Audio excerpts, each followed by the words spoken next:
샬롬 할렐루야. 시편 7편 17절 7월 17일 내가 여호와께 그의 의를 따라 감사하며 지존하신 여호와의 이름을 찬양하리로다.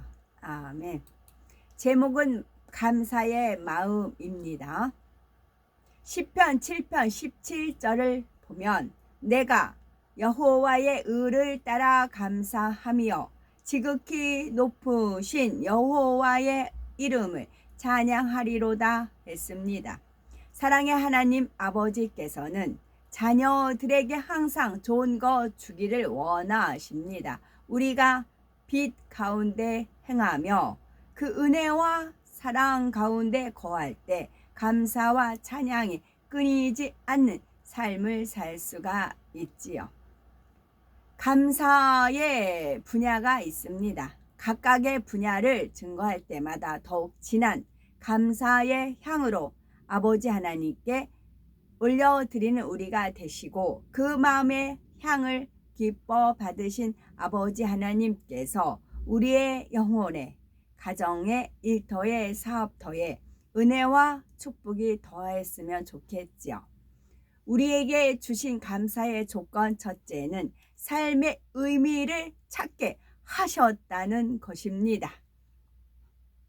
오늘날 세상의 많은 사람들이 참된 삶의 의미를 알지 못하기에 헛된 것을 쫓아갑니다. 심지어 교회에 다니는 사람들도 주일 예배에 참석하는 것 말고는 세상 사람과 별 차이 없이 살아가는 경우가 많지요. 더 좋은 집, 좋은 차, 좋은 옷, 좋은 음식, 명예와 권세, 지식, 그런 것에 가치를 두며 이 땅에서 조금이라도 더 많이 누리는 것을 목표 삼아 살아갑니다. 남보다 적게 누리는 것 같으면 마치 실패한 인생인 것처럼 스스로를 비참하게 여기며 좌절하고 낙심하지요. 반대로 부귀영화는 남부럽지 않게 누리면서도 마음의 공허함을 채우지 못하여 외로워하고 더욱 세상 정욕만을 쫓아가기도 합니다. 죽으면 다 끝이라는 허무함 속에서 스스로 생명을 던져버리기도 하지요. 마치 망망한 바다 한가운데서 나침반이 고장난 배와 같이 표류하는 모습들이지요. 우리가 왜 태어났는지, 왜 살아야 하는지, 인생의 목적과 의미를 알 수가 있는 것이 얼마나 감사한 일입니까? 그러면 우리는 왜 살아가는지요? 이 땅에서 우리에게 주어진 삶은 삶을 풀면 사람이에요. 사람을 한자로 하면은 삶이고요. 우리에게 주어진 삶은 새 예루살렘 아버지 보호자 앞에 이르기 위해서 하나님의 형상을 되찾아가는 시간들입니다. 머지않아 신랑 되신 주님께서 우리를 데리러 오실 때까지 천국의 영원한 삶을 준비하는 시간입니다. 또한 우리가 이 땅에서 예배하고 기도하며 충성하고 헌신하는 모든 것을 하나님께서는 행한 대로 갚아주실 것입니다. 그래서 먹으나 마시나 무엇을 하든지 하나님의 영광을 위해 행해 나가는 것이지요. 이런 소망 속에 살아갈 때 하루하루가 얼마나 복되고 즐겁습니까? 구원해 주신 은혜를 떠올리면 기쁨이 넘치지요. 죄를 버리며 변화되는 것만큼 성령의 감동함 속에 행복이 넘칩니다. 영으로, 온 영으로 들어갈수록 강물같이 솟아나는 즐거움 속에 살다가 장차 천국에서는 이와 비교할 수 없는 영광과 행복 속에 살아갈 것입니다. 이런 기쁨을 주신 아버지 하나님께 더욱 진한 감사의 찬양을 드린 우리가 되셔야 되겠지요. 우리가 아버지께 감사할 조건 둘째는 강건하게 살 수 있는 축복을 주셨다는 것입니다. 우리를 향한 아버지 하나님의 마음은 영육간에 좋은 것만 주고 싶으신 마음이십니다. 구원의 은혜가 있고 천국의 소망이 있으니 이 땅에서는 고통스럽게 살아라 하시는 것이 아니지요. 요한 3서 2절에 사랑하는 자여 네 영혼이 잘됨 같이 네가 범사에 잘되고 강건하기를 내가 간구하노라 하신 말씀처럼 아버지 하나님은 우리가 범사에 잘되고 강건하기를 원하십니다.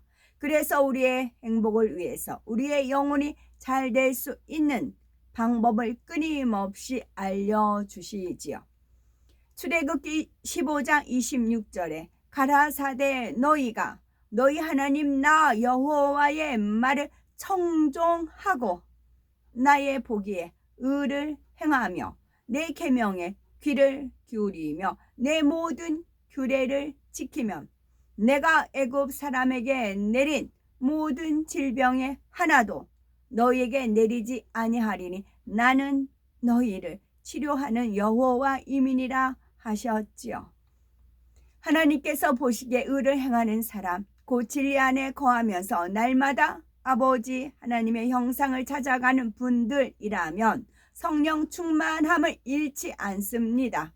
이렇게 영적인 신앙생활을 하는 분들은 영적인 빛으로 둘러주심으로 질병이 틈탈 수가 없지요. 이미 있던 질병균도 태워집니다. 또 전에는 몸이 연약해서 쉽게 지치고 힘이 없어서 툭하면 넘어지던 분들도 교회에 다니면서 충성하고 봉사하다 보니 어느새 강건해졌다는 간증도 있는 거고요. 그렇게 강건해졌으니 사명 감당도 전보다 더 열심히 할 수가 있고 천국 소망도 더해집니다. 혹시 질병이 틈탔다 해도 우리는 어찌 해야 하는지 방법을 압니다. 즉시 돌아보고 회개하여 죄의 담을 헐면 되지요. 또 회개할 것이 없다면 더욱 감사하고 기뻐하면 되는 거고요.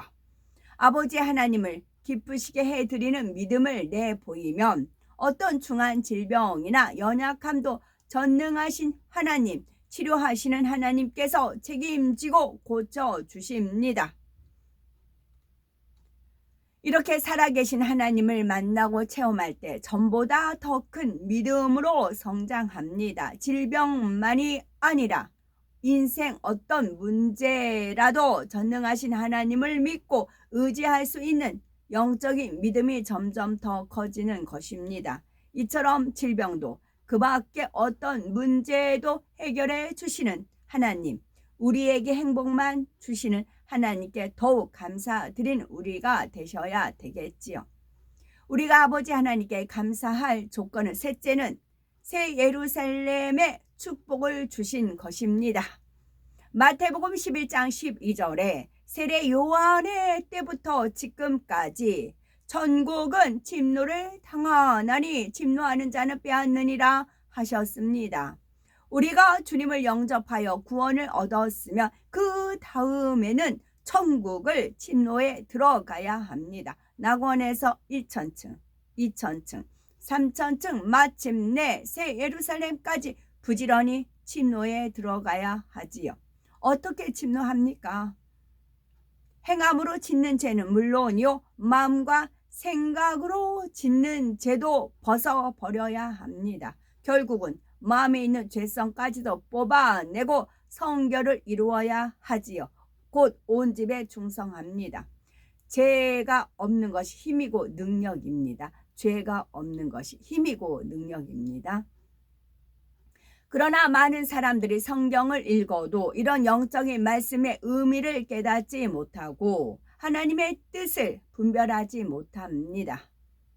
천국을 침노하는 것이 무엇인지, 새 예루살렘이라는 곳이 어떤 것인지도 모르지요.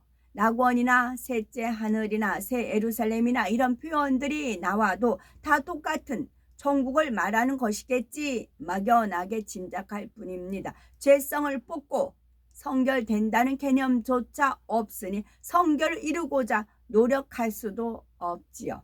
그러나 우리는 어떠합니까? 천국의 분류를 알고 천국 생활도 어느 정도 압니다. 어떻게 하면 그곳에 갈 수 있는지까지 세세하게 알고 있지요. 영적인 수준들이 높은 거죠. 이것만으로도 크게 감사할 조건입니다. 그런데 이렇게 다 알려주어도 여전히 그 길로 가지 못하는 분들이 많았기에 아버지 하나님께서 더 큰 은혜를 주시는 것이고요. 아버지 하나님께서 우리에게 새 예루살렘 잔치에 초대장을 보내주시면서 그 길을 자세히 알려주는 지도까지 함께 보내주십니다. 그래도 못 오는 사람이 있을까봐 이제는 새 예루살렘에 올 수 있는 자동차까지 보내주시는 것입니다. 걸어서 오고 뛰어서 오라는 것이 아니라 올라타기만 하면 자동차로 쉽게 올 수 있다고 하시니 이제 더 이상 망설이거나 지체하는 분이 없이 더욱 기쁨과 감사로 새 예루살렘을 향해서 전진하는 우리가 되셔야 되겠습니다. 요한복음 6장 53절은 인자의 살을 먹지 아니하고 인자의 피를 마시지 아니하면 너희 속에 생명이 없느니라 하셨습니다. 인자의 살을 먹는다는 것은 결국 하나님의 말씀을 양식 삼는다는 뜻이지요. 그 말씀을 마음의 영으로 이루어서 자기 마음을 진리로 변화시키는 것입니다. 또한 인자의 피를 마신다는 것은 하나님의 말씀을 배울 때 그 말씀에 따라 믿음으로 순종하는 행함이 반드시 동반되어야 한다는 뜻입니다. 교회를 얼마나 오래 다녔느냐, 직분이 무엇이냐가 아니라 얼마나 인자의 살과 피를 먹고 마셨느냐에 따라서 영적인 믿음이 성장하는 것입니다. 믿음을 버려야 한다고 배웠으면 즉시 자기 안에 있는 미움을 발견해서 버리기 위해 노력해야 되는 것이고, 싫다 밉다 하는 느낌이 들려고 하는 순간 아니야, 싫지 않아, 밉지 않아 이렇게 생각과 느낌을 바꿔야 합니다. 또한 행함으로도 노력해 나가야 하지요. 예전 같으면 외면하고 지나갔을 사람을 만나도 이제는 적극적으로 인사하고 손잡아 줍니다. 상대가 좋아할 만한 일을 찾아서 행하거나 기뻐할 만한 선물을 주기도 하고요. 한 번, 두 번 해보다가 마는 것이 아니라 사랑할 수 있을 때까지 해야 합니다. 더 나아가서는 미움이라는 죄성이 마음에서 근본 뿌리까지 뽑히도록 불같은 기도를 쌓아가야 하지요. 그럴 때 성령이 도와주시고 하나님의 은혜와 능력이 임합니다. 사랑이 채워지고 미움이 뽑혀 나가는 것이지요. 혈기도 간음도 교만도 탐심도 다 마찬가지입니다. 이렇게 인자의 살과 피를 먹고 마시는 것이 결국 영으로 온 영으로 들어가는 방법입니다. 아멘. 어제 오전에 있었던 에피소드예요. 저 컴퓨터에서 USB 인식이 실패한다고 해서 카메라에 있는 것을 핸드폰에 있는 것이 이제 저장하려 했더니 안 되는 거예요. 그래서 원격 지원을 받았어요. 근데 이제 여자분이었는데 그분이 이리저리 이렇게 하더니 안 된다고, AS 센터를 가셔야 된다고 그러더라고요. 어제 비가 왔어요. 그래서 컴퓨터를 비닐로 몇 겹을 이제 씌워서, 저는 이제 자동차가 없으니까 이제 우산 쓰고 컴퓨터 들고 이제 버스 타고 이제 갔어요. AS 센터를 갔는데 그분이 이렇게 보더니 제 핸드폰을 껐다 다시 켜도 되겠어요? 그러시더라고요. 그래서 그러세요. 그랬어요. 그랬더니 제 핸드폰을 껐다 다시 켜서 하니까 돼요.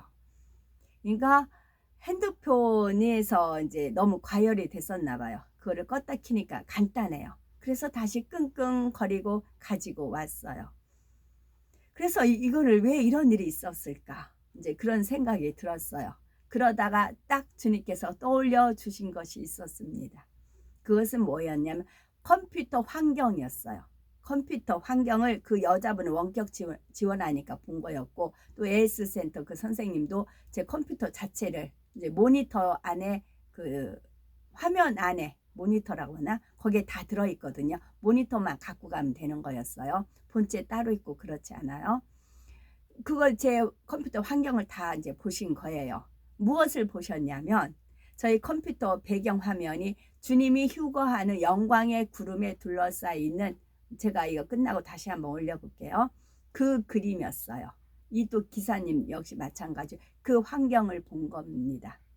그래서 하나님이 하시는 일은 거저가 없으시더라고요. 아멘.